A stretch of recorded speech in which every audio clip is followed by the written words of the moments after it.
Okay, we're unmuted. We're unmuted? And we have the, code for it. Yes, we do. We have to be, She's here. Just make She sure. didn't be promoted this one? Hear her before. Yeah, I heard her. I texted her, but she didn't answer my text. Oh, she did. She can hear us. We're good. Okay, good morning, everyone, and welcome to the disability meeting for August 2021. Let's please make the introductions to the record. Stephanie Zimberg, representing Commissioner Shea. John Dorset, designee for Controller Scott Trent. Cynthia Collins, designee for Mayor Bill de Blasio. Phil Dukes, designee for Finance Commissioner Sharif Sullivan. Joe Alejandro, PBA. Chris McGrath, PBA by invitation. Letty Cavazero, PBA. Bob Sharp, PBA by invitation. Nicole Jambrisi, Police Pension Fund, present by invitation. Anthony Bradley, designee for Ed Mullins, SBA. Jeffrey Wood, Detectives and Down Association. Nick Safuni, invited by and as counsel for CEA, OBA, SBA, and DEA. John Beatty, LBA, designee for Luterco. Johnny Ramirez, CEA, designee of Chris Monahan. Bob Saskis, State Pension Fund, present by invitation. Thanks for that. Andy Christopher Miller, Police Pension Fund, present by invitation. Kevin Holloran, Police Pension Fund, present by invitation.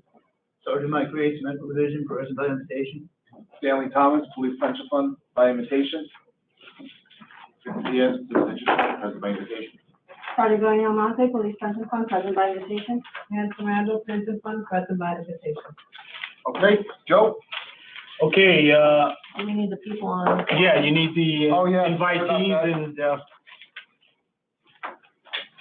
All right. Marta Ross, Law Department, by invitation. John Adler, Mayor's Office, present by invitation. Sherry Chan, City Actuary, present by invitation. okay. Damien? David Law, DOF Legal by invitation. Mark Marino, PBA, by invitation. Gary DeRosa, SBA, present by invitation. Keith? Yeah, Keith Snow, Office of the Actuary, present by invitation. Okay, I think that's everybody. Joe? Kevin, pursuant to the request I made last month, I didn't hear who invited who to this meeting. So if they could all, explain who invited them, I'd like to have that on the record. Okay, do you want everybody here in the room too, or? No. Everybody here in the room is, Okay. put it up, but there are people who said they're here by invitation, so. Okay, so, just going through the list, Gary, present by invitation. Borelli? Yeah, I'm invited. SBA. Okay, all right, SBA, who else? Mark? I invited, Damien as well as Sherry Chan. Okay, so the mayor's office invited to, Mark Marino's been invited here by the PBA. Oh, and Keith Snow, I'm sorry. Okay, I think we've got Law a Department, Oh, the law department? not here. John's here. And City and. I invited John Adler and Marta Ross as well. I just want to point out, John Adler is the mayor's representative, and therefore does not require his own, invitation to be in the board. But then we accept that as a friendly information. Thank you. All right. Okay. John, you just escaped. Thank you, Joe. I'm eternally grateful. All right. Okay, so page 1, to accept the minutes of the previous meeting, Wednesday, July 14, 2021, and to confirm the next meeting date, Wednesday, September 8, 2021. Article 2, pages 2 through 5. Pages 2 through 5, nothing of a controversial nature, Joe. Okay, so move, thank you. All right. Memorandum, pages 6 through 12, revised final year 2021 employee contribution. So, Raj, you want to touch on this right away, or you're good with your contribution? Okay, so let me just restate where we are and why we are here. So we got an original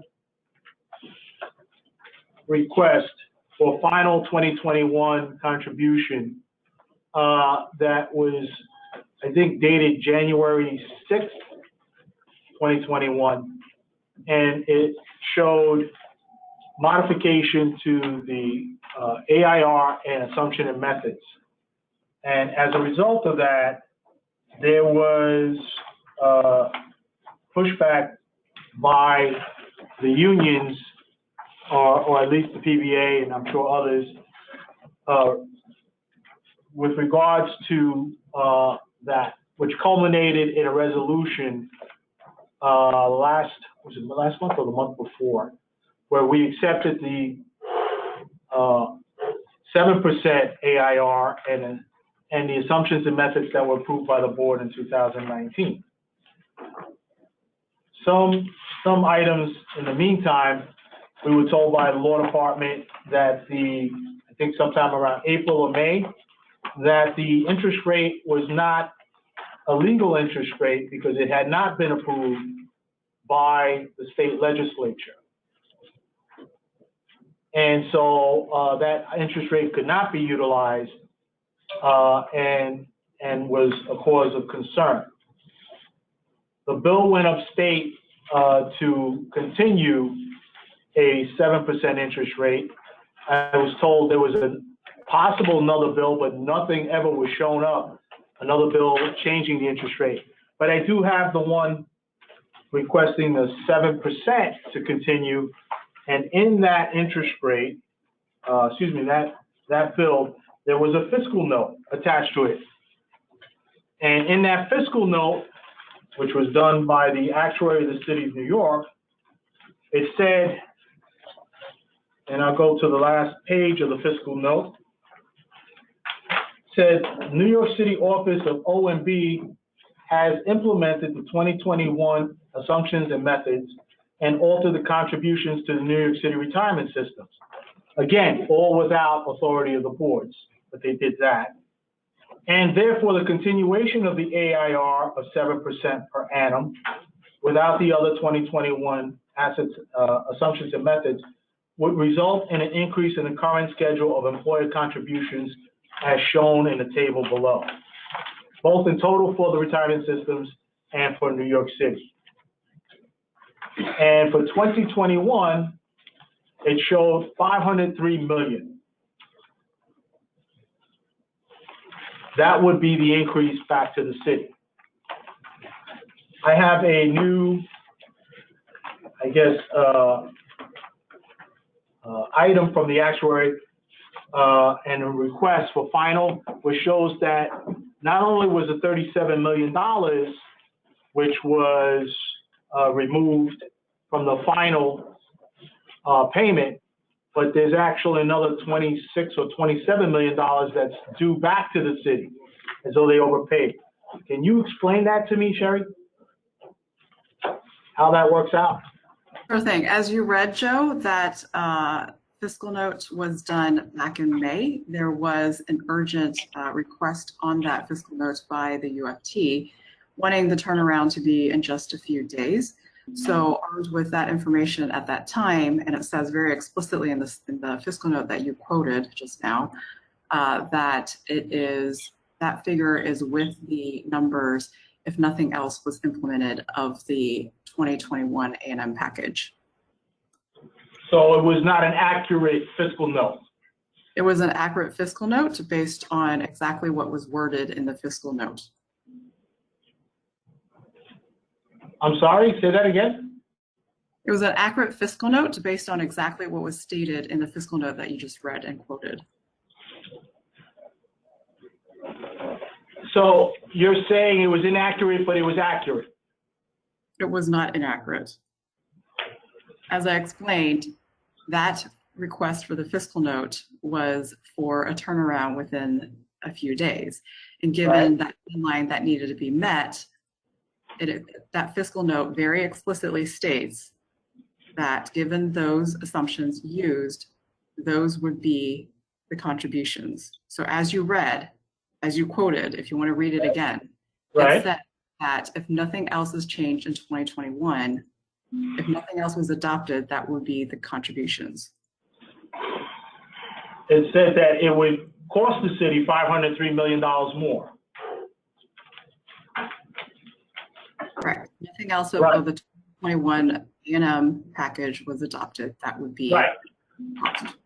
So I'm just trying to figure out how it would cost the city more if that 7%, this bill was passed according to your language, but yet it was passed, and now we're getting a package that shows, which with the 7% now, that this fund has to rebate the city back even more money. Joe, do you want to read that quote again where it says nothing else of the 2021 A&M package would be adopted, then these would be the contributions? I understood that that's what you're getting at, the 7% and the other assumptions and methods. So I'm just trying to understand. So $503 million was not rebated back to the funds, or the city had to pay that $503 million back. It's actually the funds owe the city more money now. Because based on the new package. So based on the revised 2021 A&M package, the 2021 contributions are what I presented to the board in the memorandum. The fiscal note is for the 7% with none of the other 2021 A&M package elements adopted. But did you tell all the other funds, including this one, that it was a package deal? That the 6.95%, that the interest rate change and the assumptions and methods had to be done together? Correct. And that's why if that wasn't accepted as a package, then the only other package at that time that's dated, that you can read the date on the fiscal note, was the 2019 A&M. Since then, because things changed, including what the governor does or doesn't do, there's been a new revised package that's issued, which is in front of the board on pages 13 through 18. Shay, can I ask a question? On the fiscal note, if the assumption was, if that number was what the cost would be, if the 7% is extended without the other assumptions and method changes, why would the city's contribution go up since the assumption, the AIR was already 7%? So if you're asking why the direction of the fiscal note would be more cost if the 7% wasn't adopted, it's because the rest of the A&M packages were also not included in the final delta. So in the fiscal note, what you're doing is you're comparing the baseline assumption, the contributions in regards to using the baseline, and whatever the bill is proposing. So the bill is proposing a 7%, which, as Joe had said, it's the package, the original 2021 A&M package was a package in the sense that if one piece was taken out, then it makes the rest of it irrelevant. So that is why we would calculate, we wouldn't take anything else of the 2021 A&M package to calculate the scenario of the bill. So if the 2021, the original 2021 A&M package was not used, then I would revert back to the 2019 A&M package, which was the only other package at that time. And the 2019 A&M package yields a higher contribution, I'm sorry, a lower contribution. Did you make any modification to the 2021 contribution assumption and methods after the bill of state was passed? So yes, there is a revised 2021 A&M package in front of the board on page 13 to 18. So that was not in front of the board on January 6th. You redid that assumption and methods, and that adjusted the number, which now is contributory to the money that the city, that the pension fund owes the city. Well, I don't know what basis, I don't know if you're comparing it to the preliminary 21 or the original final 21, But yes, to answer your question, this board had requested that the discount rate be recalculated another discount rate, which is 7%. So this is the package, per request, the revised package with the 7% that also offers a balanced, a package with the other assumptions and methods being proposed. I'm sorry, you were cutting out when you said So I don't know what part you didn't hear, but the board had requested a new A&M package using the 7% discount rate. Right. So in response to that request is the revised 2021 A&M package that's on pages 13 through 18. So you were asking whether there was a new package being derived. So my answer is yes, that was per the board's request. And because there's a new revised A&M package, that's why there's revised final 21 contributions. Okay, let me look at that real quick. You said 13. Now I'm on page 14. Let me look at your method changes. You said the restart,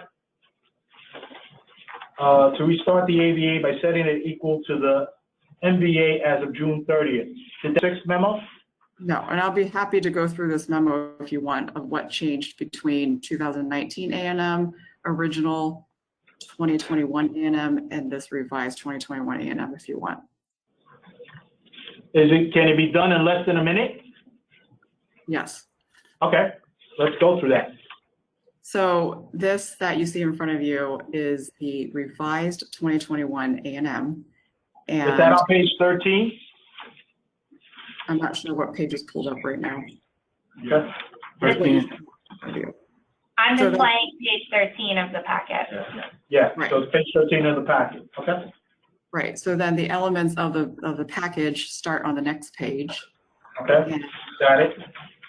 Page 14. yes, it starts with the actuarial assumptions section because there's also an actuarial method section afterwards. But in the, actuarial assumptions change section, you will see that there's no change to any of the economic assumptions, including the discount rate anymore. So it reverts back to the 2019 A&M economic assumptions, i.e. the 7%, the 2.57% discount rate, 2.5% inflation assumption.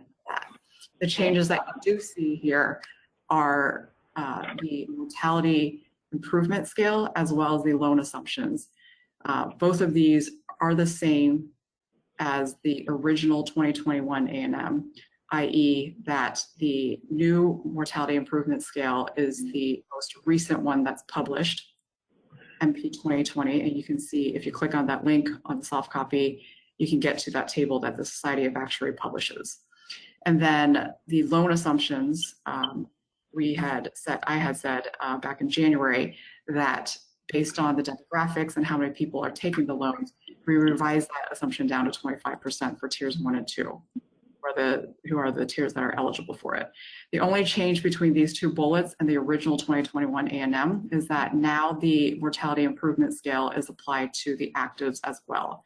Previously, they were only applied to the pensioners.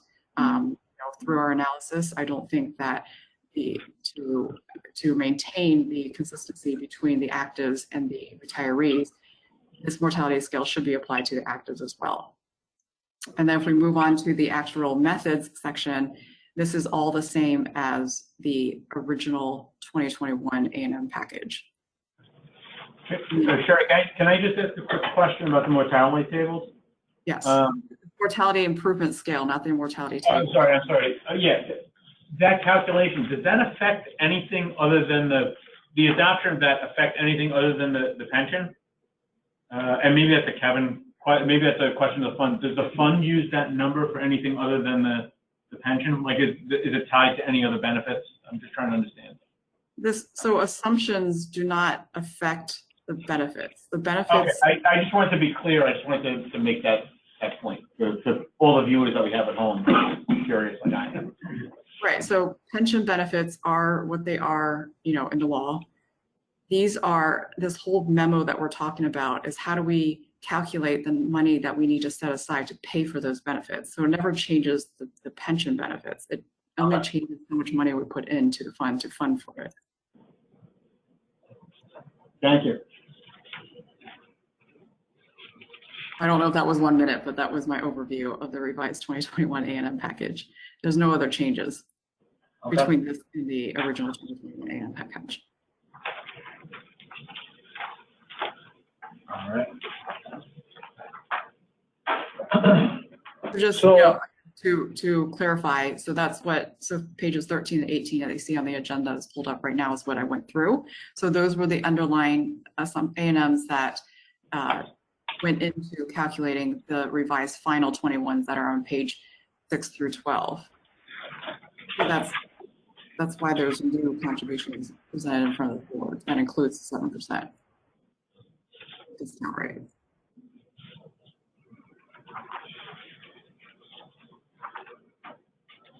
So this would be an extra 100 million. Chip, what was the baseline assumptions and method used in the fiscal note? 2019 A&Ms.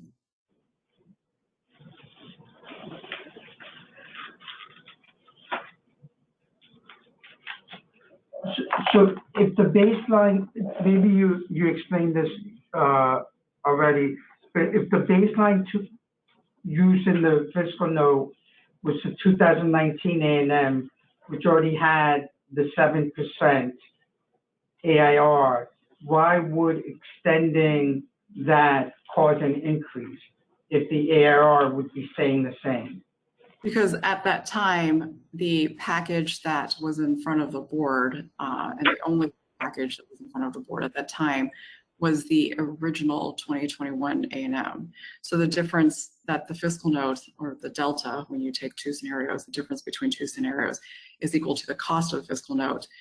You're costing the fiscal note between the 2019 scenario, A&M scenario package, and the package that was in front of the board at that time, which was the original 2021 A&M.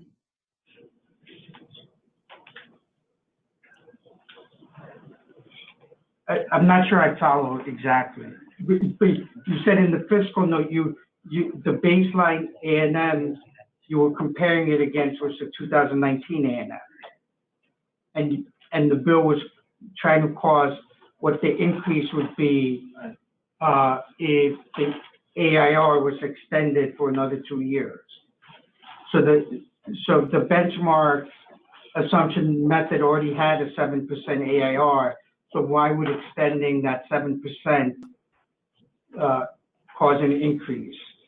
No, the different scenarios that the fiscal note is pricing is between what was presented to the board at that time, which was the original 2021 A&M, and then the scenario where the bill is trying to price for, which is 7%, not accepting anything else of the original 2021 A&M package. So essentially that reverts it back to the 2019 A&M. So that's the fiscal note cost is the difference between those two scenarios. So the baseline wasn't the 2019 A&M, it was the original 21 A&M. It depends on what you mean by baseline, but yes, the original scenario is the original 2020 A&M package. If you're trying to price the fiscal note for the bill, then it was the 2019 A&M.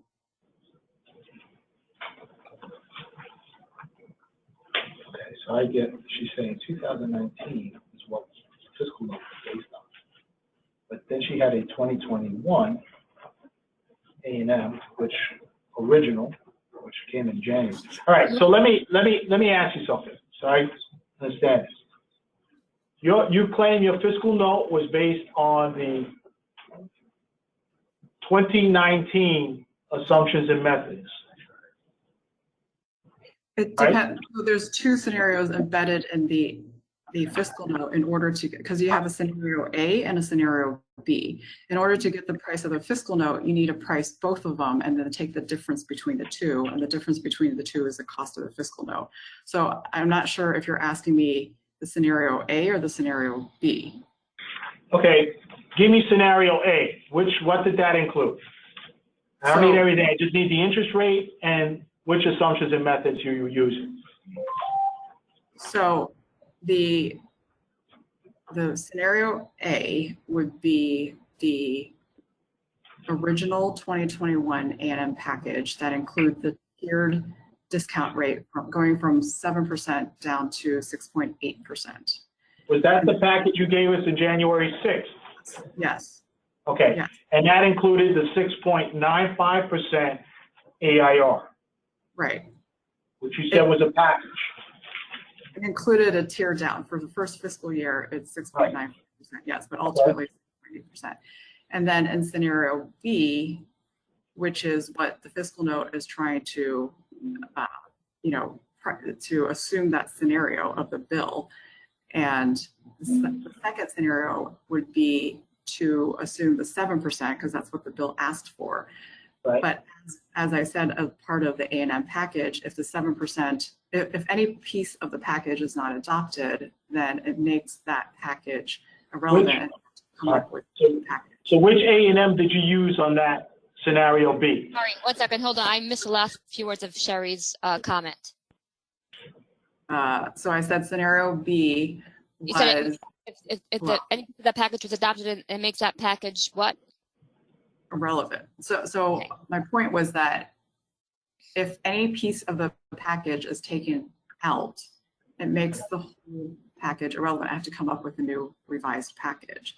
But to answer Joe's question about which scenario was used for the fiscal note, it was using the 2019 A&M, because that's the same thing as saying if we're stripping out the discount rate decrease and using the 7%, which is what the bill asked for, then nothing else of the original 2021 A&M package gets adopted, which means it's the same thing essentially as the 2019 A&M package. No, so my question was, the scenario B, which you were going to describe to me, that was based on the 7% and the 2019 assumption and methods? Yes, the 2019 already includes the 7%, yes. Okay. So the fiscal note, I'm sorry, the cost of the fiscal note is then B minus A. Okay. That turns out to be the exact number we got in terms of savings for the city on January 6th. Yes. That it was going to save the city. So then you already did that calculation earlier than January. Right, because the memo that you're talking about, Joe, the January memo, right? Those numbers is the flip of it. It's scenario A is scenario B is scenario B is scenario A, meaning that you start with the 2019 A&Ms, and then the subsequent scenario is the original 2021 A&M, which is what the memo speaks of. So the cost of the memo is exactly the difference between those two numbers. And so the fiscal note is just the flip of that. So what I want to get at here is, you told us about when we were approving the resolution, you couldn't do these calculations in such a quick period of time, but it seems like you already had these calculations. No, I couldn't do the revised 2021 A&M package in a few days. This is why the board had requested me to do this back in, I believe, June. And I said in August, Cindy, I believe, asked me what the time frame was. And I said, I believe in August, I can deliver it to the board. And here we are with this revised package. I understand, but the fiscal note, look, fiscal notes are not averages or whatever. It's a request to the legislature what the actual cost was going to be. It wasn't going to be a difference between one or the other. You put in language that said it was going to cost the city $500 million more. And I know you want to couch it that it was all dependent on the assumptions and methods. By the way, which you've already now said, you have revised that original assumption and methods, which I find a little disturbing, because it seems like we're not even playing with the same, stuff that we were dealing with in January. Now it seems like there's a modification in order to make things fit. That's how it looks. So the issue I've got here is you now are faced with the fact that the legislature listened to the beneficiaries and continue the 7%. Okay? And that's what you were dealt with when they passed the legislation and approved it before OMB took the money without the approval of the boards, which all of this could have been situated, dealt with much earlier had the stakeholders been advised and spoken with earlier, rather than here it is and that's it. I'm not disturbed that people will try to do whatever they can with the least amount of oversight. I understand that's human nature, but in this case, it created a big problem for everybody here. The assumption and methods are inaccurate. Well, I understand you think they're inaccurate, but from where I'm sitting, they're pretty accurate. Why they are inaccurate? It's not. I'm sorry. I shouldn't say I think. Your statements are inaccurate.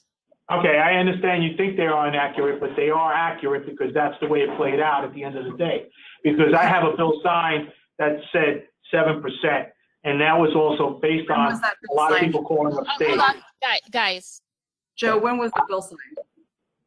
Excuse me? When was the bill signed, Joe? Bill was just signed 2 weeks ago.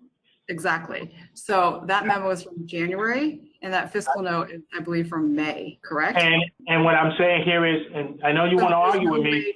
I understand. Sherry, before you interrupt with me, because I am the board member, I understand, you want to get your point across. You've had plenty of opportunity. You've written many memos, everything else. I'm making my point here to the board. This was done without the stakeholders being involved. Stakeholders did get involved ultimately because they were pushing upstate to pass the 7%. I'm sorry, what was That's done what with happened. stakeholders? What was done without stakeholders, Joe? Changing the assumption rate, the assumption and methods, and then what happened is we got this in January, and OMB immediately took the money. I'm sorry. Without the approval of the board. What was done without the stakeholders? All of this was done without the stakeholders. What was? What is all? What do you? I'm not sure what you're saying. All of your requests, assumptions and methods, AIR changes, which was illegal to begin with. That is not true. I have documentations that stakeholders were involved. You have me on it because I don't know about it either. We have board meetings that are recorded, both video and by the stenographer that has these discussions. So stakeholders. Here at police. Yes, I presented this in January. We had it interactive. We're talking. It's too late in January. You came with your memo in January. The issue was, had people been involved earlier in the process, this might not have come to this point. That's what I'm talking about. First of all, when I bring a memo to the board, it's not that it's adopted, as you have said many times. It's meant to have a discussion, and it's still not adopted, so we're still having this discussion, which is interactive. And secondly, this was requested by MLC last year, and I have documentations of it. I'm not in the MLC. I don't care about the MLC, and the MLC doesn't sit on this board. Well, that's why I brought it in January for discussion, and we've been. And it's too late. So you went according to the MLC, and you did something that affected the beneficiaries of this fund. No, I was not involved. I don't know about anybody else being involved in these meetings that you claim were done, but it wasn't here at this board, and this board acts on behalf of its beneficiaries. Right, and so that's why I brought it to this board in January, and we're having these discussions. And I said it's too late. You came here with a bill with something that had an illegal AIR. There was no bill at that time in January. You needed one. Right, so that's why I talked to the stakeholders, including you, Joe, and this board. No, you didn't. You didn't talk to me about it. At that point, it's too late. It is not too late. That's the whole point of having the discussion. No, I know it was too late because the governor signed the bill 2 weeks ago. So as much as I didn't interrupt you, you shouldn't be interrupting me when I speak. Yeah. I am answering your question that you said that this board was not involved in the discussion. And I'm just very clearly telling you that in January, I brought it to the board to have these discussions before the bill was submitted. So it's inaccurate that you said that you as a stakeholder was not involved in these discussions. And we'll disagree on that because what I'm talking about doesn't seem to be what you're talking about. So I'll leave it at that. The issue now is we have these changes, these modifications, and there are been changes, and I'm making note of it.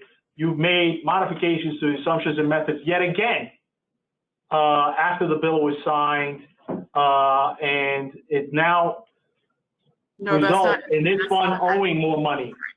Joe, this was not done after the bill was signed. You can see the date of the memo is before the bill was signed. And this revised package is in the response to the board for me to create a revised package.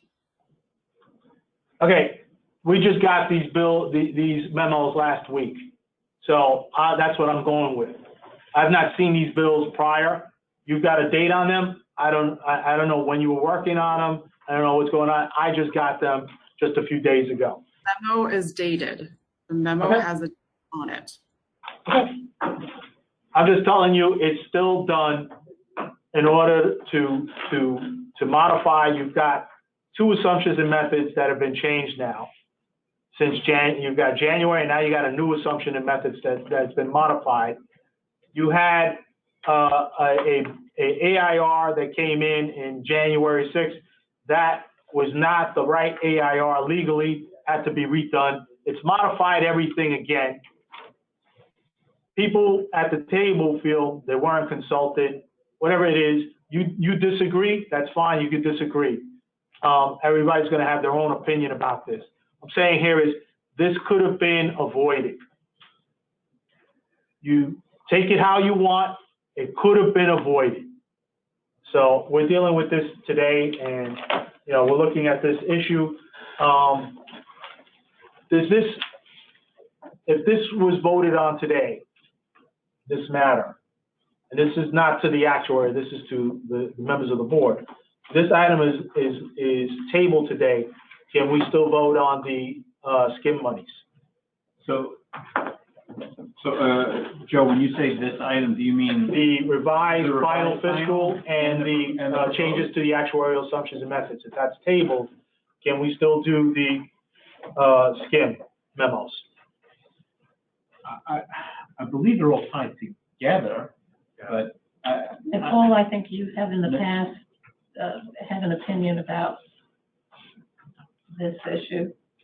About the skim? about whether or not we could take action on the transfer if we haven't taken action on the two prior memos. So this was actually a law department opinion. Oh, I'm sorry. And the answer was that the board has to approve the skim from the QPP, and neither of the VSFs can accept that skim without approval of the main one. Okay, So this so the main skim, but we could table the first two resolutions here and still vote on the skim, the main skim. I think that's a question for the actuary, because the skim is calculated based on actuarial assumptions and methods. So I think if you accept the skim, you're implicitly accepting those assumptions and methods. Because the skim has the 7% underlying assumption, discount rate assumption in it.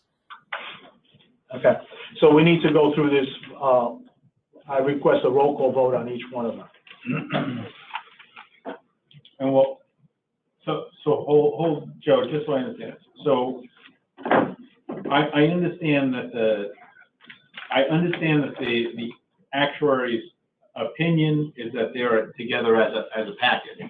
I don't know if that's legally binding that they're together as a package. I think that that's a separate question, because they're separate resolutions. Well, she says the law department, and according to the law department, everything's law. No, what I'm saying though is, if the board takes action on the revised fiscal year 21 employer contributions, right? Yet they can still table the assumptions and methods. I understand that that's against the advice that we've been provided by the actuary, but that's not binding by law, right? Like we can separate. I don't know where they get that ruling from, and I'm saying the individual resolutions. I don't know how they're all. Guys, Yeah, so no, I understand. So I'm just trying to establish that we're voting as these, while the preference, obviously, from the advisors is that they're a package. They're not necessarily a package, because we can vote how we choose on each individual resolution. And wasn't the advice? So when I say it's a package, I say what.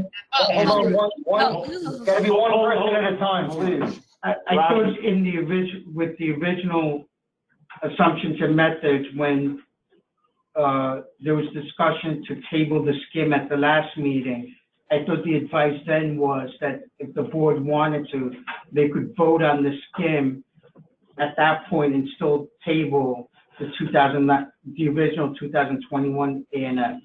But the board decided to table everything. So why can't the board vote on the skim-related resolutions and table the revised assumptions and method resolutions? I don't see why not. I think the point that's trying to be made is that the calculations for the skim is based off of the revised 2021 A&M package. So kind of what John Dorsey was saying, I think it makes more sense if we flipped the order of when these are voted on. Before voting on the revised final 21 employer contributions, to first address the revised 2021 A&M package, because the revised 2021 A&M package is the underlying assumptions and methods package that is used in deriving. Hold on, Gary, I didn't hear the last part, what you said. That's used what? It's the revised 2021 A&M. The revised 2021 A&M package is the underlying assumptions and methods used to calculate the remaining 4 memorandum. I would just listen. So I'm prepared to vote on the skim memos, the VSV, but I'd like to table the first 2. So, excuse me, not even table. We're going to have to approve the actual final, and then the assumption and methods will table until we get answers. It's up to everybody else. Right, but I think, Joe, the final includes the assumptions and methods, which makes it complicated. I'll just cooler heads, collective heads, whatever you want, but. And look, I share many of the trustees' frustration with the process, but I do recognize that we do need to move forward. My fear is that the board does not come to an agreement that results in a 7/12 or better than 7/12 vote in favor of adopting any of these measures. And I am cognizant of the uncharted territory if we were to not come to an agreement on these calculations, which I can't recall. That's never been done. Yeah. So yeah, you want to go off the record and caucus? Yeah, I mean, yes, I think that I would request the opportunity to caucus with the city budget. Yeah, that's all those who are on. You're going to caucus. So what we're going to do is we're going to mute this and turn off the video. And Yasa will text you when we're ready to resume. Okay.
No.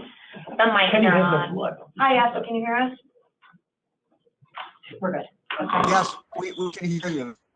Okay. Okay, yeah. All right, so we're back after a short caucus, and the PBA, Joe, do you want to have John just gonna speak or? I think. well, let's they'll get have- to that, let's get to that after, or you want to do it now? Well, I think we should take the, Table what we're going to table now? and then no, get to that after? I think it's. Okay, hold on. Okay, sorry. Oh, yes, I'm sorry. Okay. Yeah, I think Mr. Al was gonna speak. All right. So we were gonna let Joan speak and address, the board first before Joe Yeah. went forward. Okay, thank you. I just want to speak to I understand that the PBA intends to ask for a table of all the actuarial items. The one that I would like to call your attention to and urge you to not table and to act on today is the final resolution, which is on page 55 regarding fiscal year 2022 preliminary employer contributions. And the reason I am urging you to take action on this one today is it is specifically not calling for the adoption of the new actuarial assumptions and methods, nor is it approving the preliminary FY22 contribution that was provided to us in May. Instead, it is stating that we have received the memo and authorizing the staff to process and accept the city's monthly contribution, which then will be adjusted when we get a revised preliminary FY22 contribution memo from the actuary that reflects the appropriate 7% interest rate. The reason for this is that the pension fund did not process the July contribution from the city. So John, that money did not come into the fund. John, 1 second, we lost you at some point. You said the police pension fund. The reason. I got it. It said the reason for this is the police pension fund did not process the July contribution from the city. What? That was fast. That was too bad. The pension fund did not process the Okay, July. I'll say it again. I said that the police pension fund did not process the July contribution from the city. Right. Did you hear that? Yeah, gotcha. Kevin, that's a correct statement, right? Yeah, that is a correct statement. We attempted to process one thing, but we weren't able to. So yes, we did not process anything. One question for clarity, John? One right. question.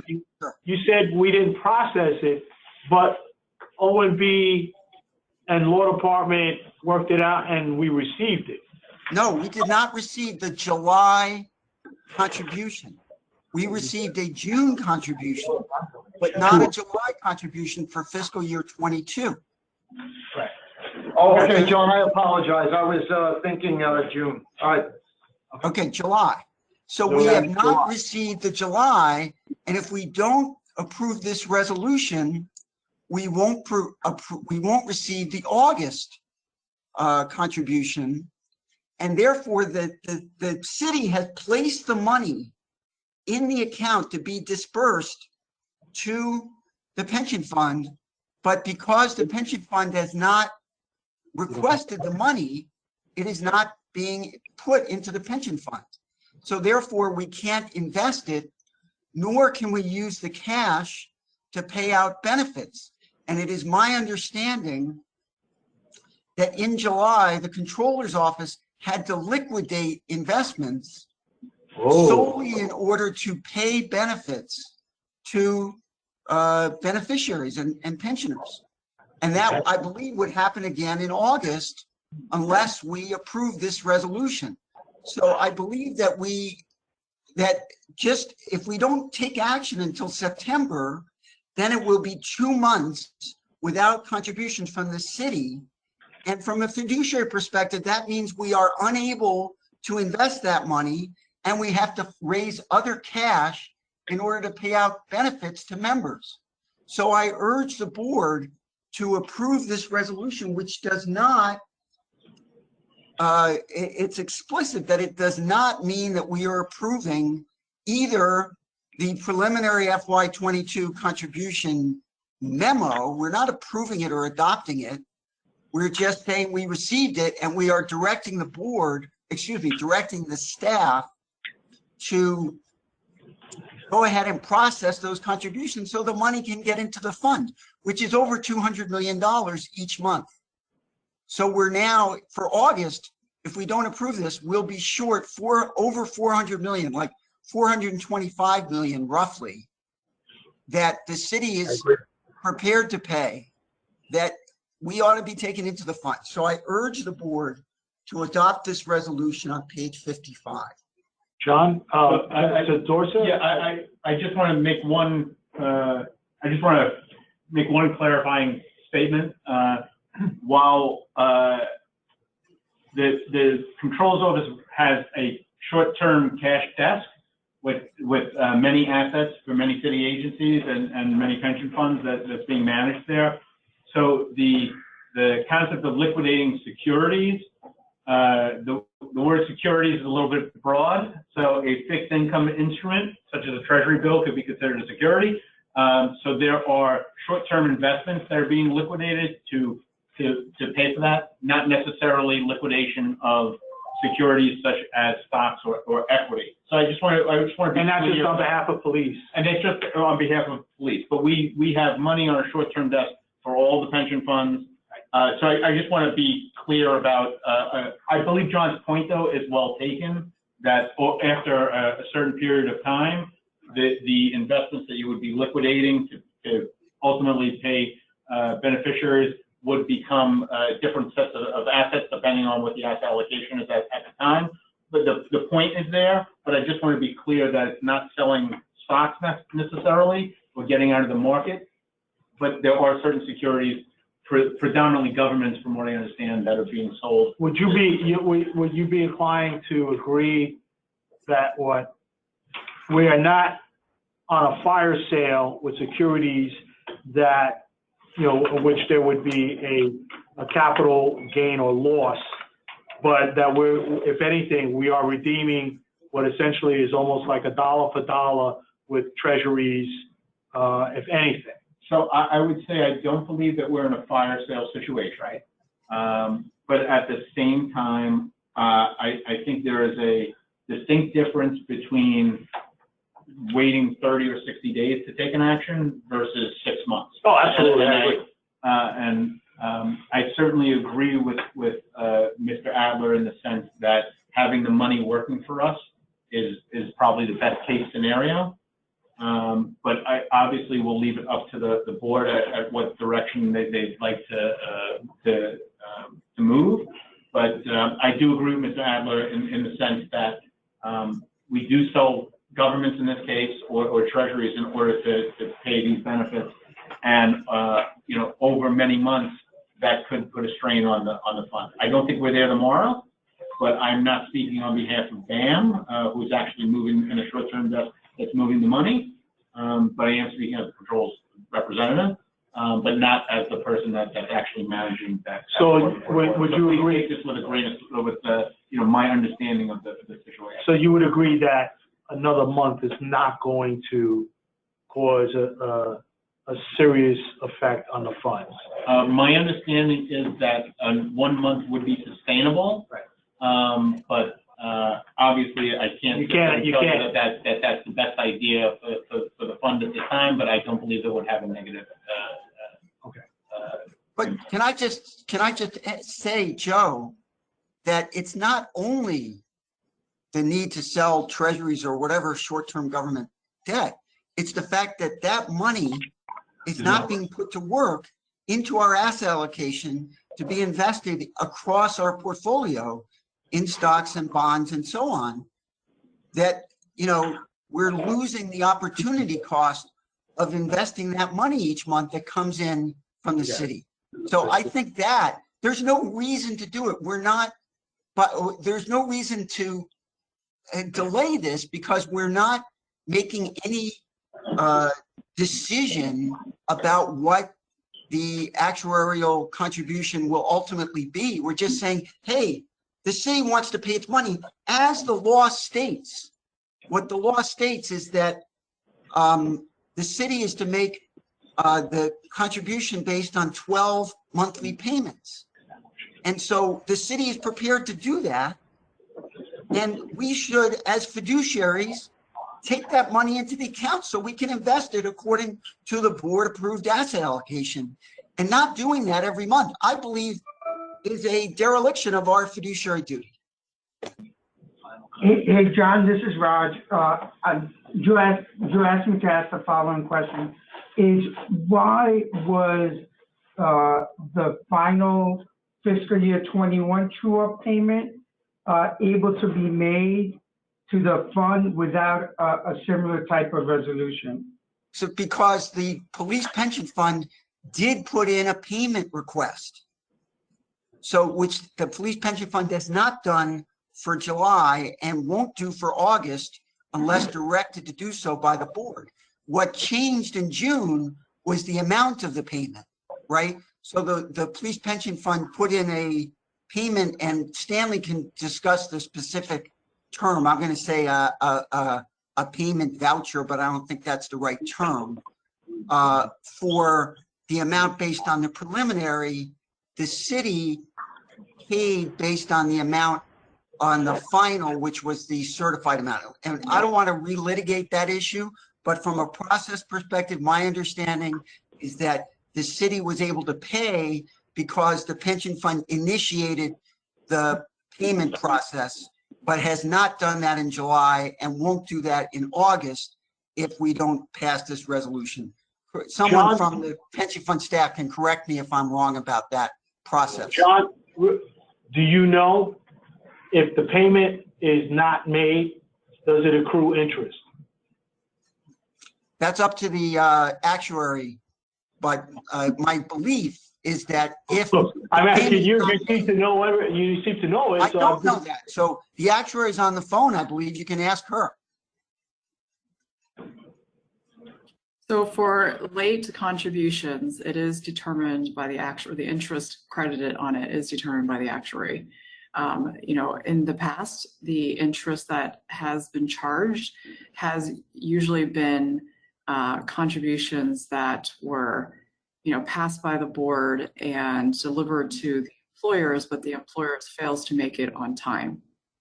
So, you know, this is uncharted territory, as many things are, but I would say that this does not fall into the same category. We wouldn't get it. So it doesn't. No, you wouldn't get it. So there would be interest paid on funds No, based on 7%. based on a 7%. It's credited as No, it's not paid each month. Hold on. They want to pay it.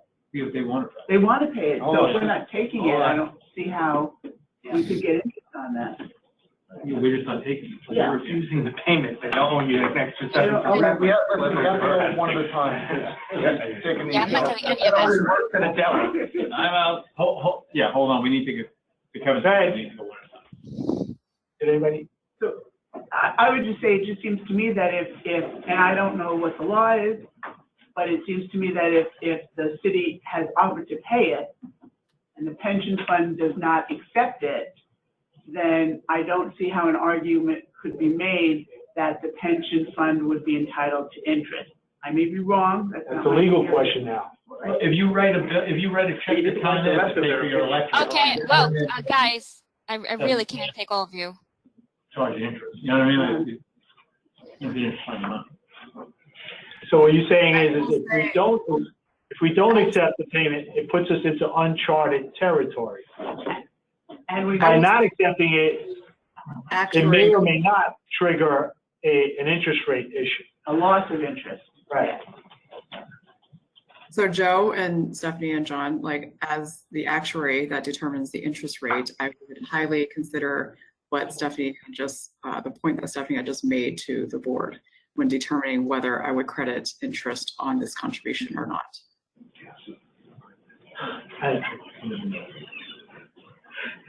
Okay, all right. So, John, I think you made an excellent argument, and you seem to have won over the room. So it's amazing, given that, you know, I'm sure you're trying to remain cool, given that you probably came in all angry and steamy, and now you're cool with that fan behind you. You won over the room. However, fan, by the way. However, I not in the spirit of trying to derail this, I do have a request to modification to the resolution. And that is, you made the point that it directs the board to direct, or ask the board to direct the fund to take the payment. That last line doesn't seem to reflect that. So I would just modify it to say right after the resolve, and change the language from PPF is directed to accept to the Board of Trustees directs the PPF to accept the city's monthly contribution. Beautiful. I am a big fan of the active voice and not the passive voice. So I think that's a terrific, I can't make the motion. No, that's a friendly amendment. But It's a friendly amendment. I'm not the maker of the motion, but I think that's a great change, Joe. Okay. All right. So given that, then we put it to a vote for the board. So so just for the record, for clarity, the mayor's office, I believe, is going to introduce the resolution. Yes, so I will introduce the resolution with the friendly amendment. It is located on page 55 of the packet. And you're making a motion for it. I'm making a motion to approve this resolution to accept the July and August. So we second that. From the city. Now it goes out to vote. Everybody's okay? Chorus of ayes. There you go. Correspondence. So with respect, Joe, so just going back to the other matters, which I know you're going to. Wait, but before you want, Nicole, can you give us the copy of the resolution with the change? Okay. All right, John, I'm sorry. So, Joe, my understanding is that the other items related to the actuary, beginning with page 6 and the revised final fiscal year 21 employer contribution, going down to page 54, which includes the skim transfers. My understanding is that the board will be tabling those matters for a period of 1 month. Correct. But I just want to note, this is not implying a waiver of any of the decisions of the board. That's my understanding, John. These are matters that we will take up at the next meeting. This does not reflect the intent to waive anything. Okay, I just wanted to make that clear for the record. Okay. So with that, Joe, since I believe we have one other item, so I won't make a motion. And that would mean that we are up for discussion on the approval of the medical board doctors and committee recommendation report. So anybody want to report out? We're still in public, right? Yeah. Yeah, it still has to remain in public because it was in the public session. So you want to just talk about that there was a subcommittee appointed by the Board of Trustees as a whole. The subcommittee met with and received and then met with candidates to the medical boards, and I'd written a draft memo. I don't know, I do not believe it was circulated to the full board, just outlining the candidates we had. They were anonymous on the memo and the different comments. We can certainly distribute that memo to the trustees. I think it's for you to see. We ended up with one candidate for the pulmonary position, and then we had a excellent candidate for the orthopedic, and we had one backup orthopedic candidate as well. At the time, we only thought we needed one orthopedic position to be appointed, but unfortunately, one of the doctors that had indicated he was coming back in July backed out.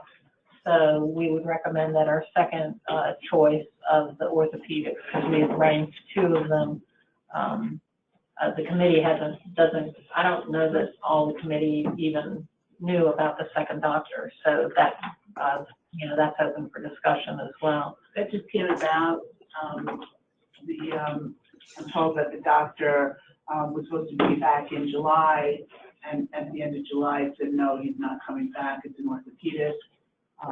And as Jimmy said, we liked two of the orthopedists. I think it was the first person that we had interviewed, and we said that we might use her, that candidate as a backup. So that's up to the board to decide. And the first two did pass, would be ready to be hired. The third person hasn't had the background check done yet, so that would need to be done. That would be done quickly. And it's my understanding this new third position is a pension fund line. That's a pension fund line. The others, one is health, and the other is the DCAS. DCAS. So there's three. It was DCAS, and what was the other one? Health, Department of Health. Okay. Then in this process, the committee had acted, and during the interviews and through the board discussions that we had in setting up the committee, we acted as an advisory, not without authority to actually make recommendations to DCAS or to the Department of Health, was our understanding as we were acting as a committee. When we looked at the resolution that we had passed, it appeared that it was not clear that the medical committee was purely advisory, and as a governance practice, the board should ratify any committee action. So in talking to the law department and talking with the other members of the committee, we felt it was important to modify the resolution that created the committee to make it clear that the committee is advisory in its role, and that any recommendations coming out of the committee must be ratified and approved by the full board. Even recommendations to DCAS and the Department of Health, even though, and we do acknowledge that those are just recommendations the pension board makes to DCAS and to the Department of Health, and they are free to accept our recommendations or say no, they don't agree with the recommendations. But obviously the board line would absolutely have to come before the full board, but we wanted it clear that all the recommendations coming from the committee required the approval by the full board. And I thought that the process went very well back on July 22nd. I just have a concern in looking back and discussing Tuesday medical board candidate number 1 with my principals back at the PBA, very concerned that while she's a board certified general surgeon with oncology specialization, in reflection on our process on July 22nd, while we liked her as a backup and possibly as an oncologist in the future should we need one, I'm very concerned about offering her the position for the pension board slot, because she, and as Cindy points out in the report, she did not have extensive orthopedic experience. Although the law does not require that our medical board doctors have specialties in the patient's members that they're seeing, I'm very concerned, because usually what we do is when we have orthopedic cases, we have one orthopedic surgeon who's board certified, who's in charge of that particular medical board. I hate to interrupt. Sure. Since this is bordering on a personnel matter, should we really be having this conversation in executive session rather than? If you want, I'm not going to mention any names, but just I'm just cognizant of the nature of the discussion. So respectfully, I don't have an issue with the report, and I don't know what you're going to say, and it may be nothing, but no objection. I think it's. Do you want to go into executive or attorney-client? Because I think there's also a draft resolution that the law department was reviewing that I was asked to modify. Maybe this is best fitted in an attorney-client, not an executive, if you want to call it. I don't know anything about the resolutions per se, but I just think that the conversation about I think I would, for the doctor's portion, I would not want to be in attorney-client, because there's no written record other than any notes that may be requested to take. Again, I would respectively going to discuss what happens in attorney-client. We do that in executive. That's what I'm saying. So with regards to the positions that would go into executive, as far as the memo, then maybe that we could talk about in attorney-client. So Joe, with that, I'd like to make a motion. I just want to, were we clear on the record on what items were tabled and what was passed? Yes. Yes, so I'm happy to read into the record for clarity. I think John said everything to page 54. I'm just going to, Joe, I'm just going to do your job for a second and read it. There you go. And then before, do we want to say that the two doctors that the committee had approved, leave the third doctor off, but the alternate. To approve those two that the medical committee had recommended? Right. Yes. Yeah, that's good. Okay, so just to clarify the record as Nicole has requested. The items listed on pages 6 through 54 are all tabled. And do not represent a waiver. Those items are the revised final fiscal year 2021 employer contribution, the proposed changes to the actuarial assumptions and methods, revised 2021 A&M. The revised finalization of transferable earnings, quote unquote skim, or pattern skim, from police to POVSF and PSOVSF as of June 30th, 2019. POVSF unfunded actuarial present value of accumulated plan benefits and revised final skim as of June 30th, 2019. And PSOVSF unfunded actuarial present value of accumulated plan benefits and revised final skim as of June 30th, 2019. And I just want to say thank you to my second grade teacher, Mrs. Kennedy, for making me comfortable reading out loud.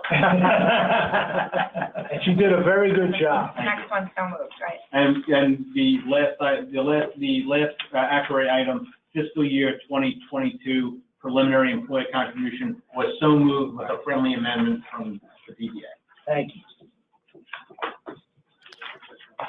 Okay, and now I make a motion to leave public and go into attorney-client for discussion of a memo.